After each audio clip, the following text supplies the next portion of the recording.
decisions that we've made in the budget today, I accept that this is a big and a substantial budget. But it wasn't the budget that I was. It wasn't the budget straight with them. It wasn't the budget that I was expecting to deliver when I became Chancellor. It's the biggest budget I have ever covered.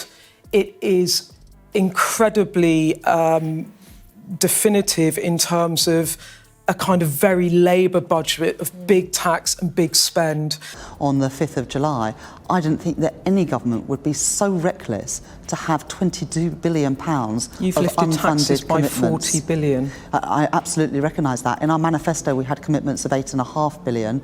But I think the issue here is while Rachel Reeves talked there about choices, Rishi Sunak gave the counter-argument, which I think will now be chewed over. Did Rachel Reeves just admit to the biggest tax hike since 1993? In a jaw-dropping interview with Beth Rigby, the Shadow Chancellor fumbled to explain Labour's £40 billion tax increase. Viewers were left stunned as Reeves struggled to reconcile this massive hike with Labour's manifesto promises. Before we move on, I'd like to ask you a small favour. If you appreciate this content, please take a second to like this video and subscribe to the channel. Over 98% of you watch the videos without subscribing. It costs you nothing, but it makes a huge difference to us. So, did you click the subscribe button? Great, thank you so much. Now, back to the video. As the interview unfolded, it became clear that Labour's economic plans are far from what they promised. Rigby's relentless questioning exposed a web of contradictions and vague explanations. Is this the end of Labour's credibility on the economy? As Beth Rigby's relentless questioning continued, the interview took a dramatic turn. Rachel Reeves found herself caught in a web of her own making, desperately trying to justify Labour's shocking £40 billion tax increase. Well, you'll know that when I became Chancellor in July, that officials at the Treasury presented me with information that the previous government were overspending to the tune of £22 billion more than they had planned. In addition to that, Labour government that was painfully cautious in the run-up to this election, talking about really quite menial tax rises. There were compensation schemes that the previous government had signed up to but had not budgeted for. Infected blood and the Post Office Horizon scandal. And spending commitments compared with today, and a government in victory that is bold and confident about the decisions. This wasn't just a minor policy adjustment. It was a financial bombshell that threatened to shatter Labour's credibility. Reeves, visibly uncomfortable, attempted to deflect blame onto the previous government's economic chaos. But Rigby, ever the skilled interrogator, wasn't about to let her off the hook so easily. She pressed harder, demanding to know where in Labour's manifesto this massive tax hike was mentioned. Reeves squirmed under the spotlight, her usual composure crumbling as she searched for an answer that simply wasn't there. The tension in the studio was palpable as Rigby delivered her knockout punch. "I have looked through it and I can't find it," she stated, her voice laced with a mix of incredulity and triumph. It was a moment of pure journalistic brilliance, exposing the glaring discrepancy between Labour's promises and their actual plans. Reeves, backed into a corner, was forced to admit the unthinkable. The £40 billion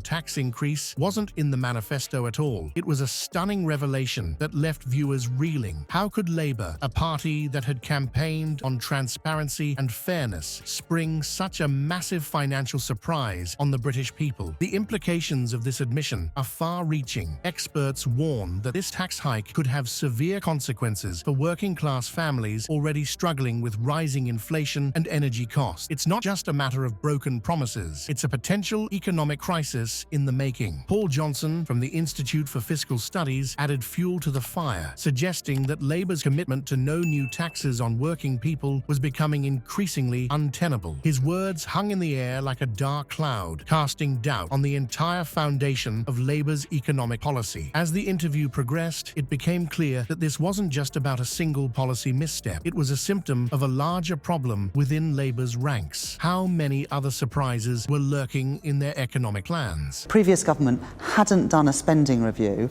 that took us beyond this year, and inflation had put huge pressure on public spending. They are making, and to put it into context, this budget in terms of tax and spend is £74 billion in spending by the end of this Parliament, 41.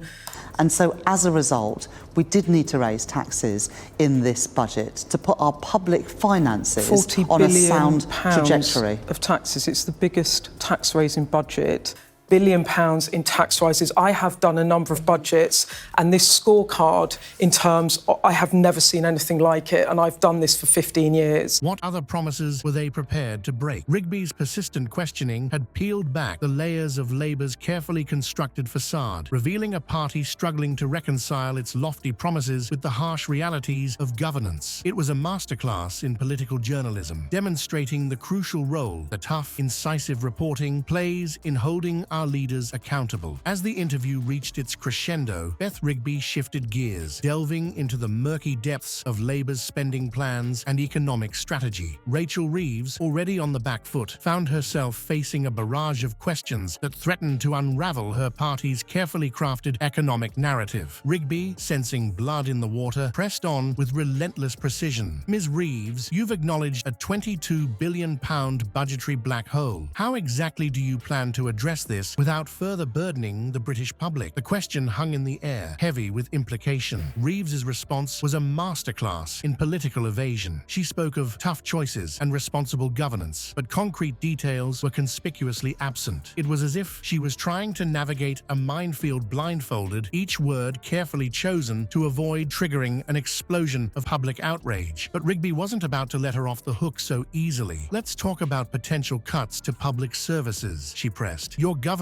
is expected to make £3.1 billion in savings across departments. How can you guarantee this won't impact vital services like the NHS? The atmosphere in the studio crackled with tension as Reeves visibly struggled to formulate a response. Her usual composure began to crack, revealing glimpses of panic beneath the polished exterior. It was becoming increasingly clear that Labour's economic plans were far murkier than they initially appeared. Well, in the decisions that we've made in the budget today, I accept that this is a big and a substantial budget. But it wasn't the budget that I was. It wasn't the budget straight with them. It wasn't the budget that I was expecting to deliver when I became Chancellor. It's the biggest budget I have ever covered. It is incredibly definitive in terms of a kind of very Labour budget of big tax and big spend. On the 5th of July, I didn't think that any government would be so reckless to have £22 billion You've of lifted unfunded taxes by commitments. £40 billion. I absolutely recognise that. In our manifesto, we had commitments of £8.5 billion. But I think the issue here is while Rachel Reeves talked there about choices, Rishi Sunak gave the counter-argument, which I think will now be chewed over. As Rigby continued her relentless pursuit of clarity, a startling revelation emerged. Reeves, perhaps realizing the futility of further evasion, inadvertently let slip that more tax increases might be on the horizon. The admission sent shockwaves through the political landscape, leaving viewers to wonder just how deep Labour's financial rabbit hole really went. The interview had become a high-stakes game of political dodgeball, with Reeves desperately trying to avoid Rigby's precision-targeted questions. But with each evasion, each vague statement, suspicions about Labour's true intentions only grew. Paul Johnson from the Institute for Fiscal Studies had previously warned that Labour's current economic strategy could lead to a return to austerity measures. Now, as Reeves fumbled through explanations of departmental savings and budgetary constraints, Johnson's words seemed almost prophetic. As the interview drew to a close, it was clear that Labour's economic plans were far from the beacon of hope they had been sold as. Instead, they appeared to be a complex web of contradictions, hidden tax hikes and potential public service cuts, all carefully obscured behind a veil of political jargon and vague promises. As the dust settles on this explosive interview, viewers are left grappling with the implications of Labour's apparent policy U-turns. Beth Rigby's relentless questioning has exposed significant holes in the party's economic economic plans, leaving Rachel Reeves and Labour's credibility in tatters. The £40 billion